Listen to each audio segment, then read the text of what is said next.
के लागल आदत बा नैहर के लागल आदत बा 12 बजे रतिया ले बतियावेला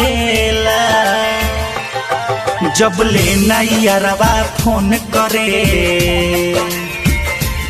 हो जब ले नैयरवा फोन करे ननदो हो नींद ना आवेला हो जब ले नैयरवा फोन करे ननदो हो नींद ना आवेला नैहर के लागल आदत बा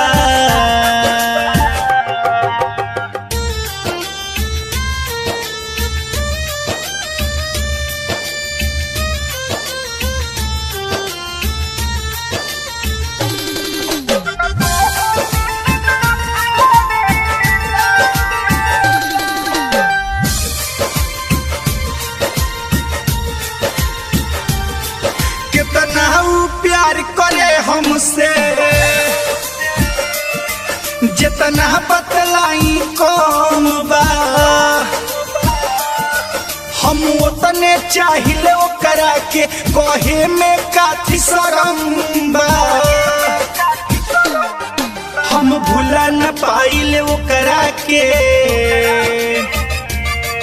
हम भूला न पाइले ओकरा के केहू कतनो समझावेला जब ले नैयरवा फोन करे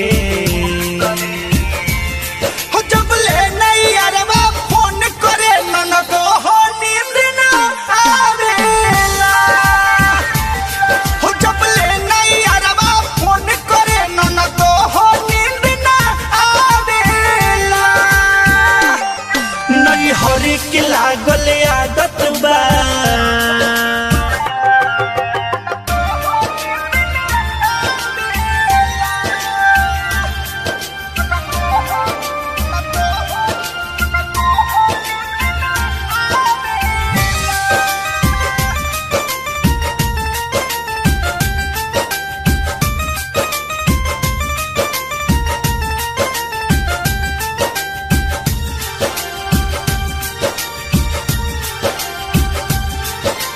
रोवत रहे दुआरी पर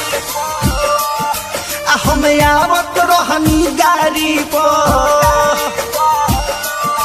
भले वादा एगो टूट गइल और दाग न लागल यारी पर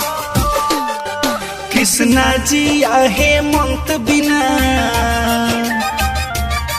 कृष्णा जी आहे मंत बिना मखमल के से जिना भावेला जब ले नैयरवा फोन करे हो जब ले नैयरवा फोन करे ननदो हो नींद ना आवेला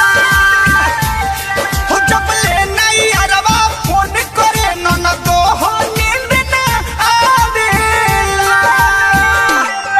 नैहर के लागल आदत बा नैहर के लागल आदत बा 12 बजे रतिया ले बतियावेला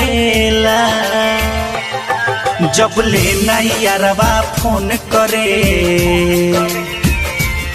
हो जब ले नैयरवा फोन करे ननदो हो नींद ना आवेला हो जब ले नैयरवा फोन करे ननदो हो नींद ना आवेला नैहर के लागल आदत बा।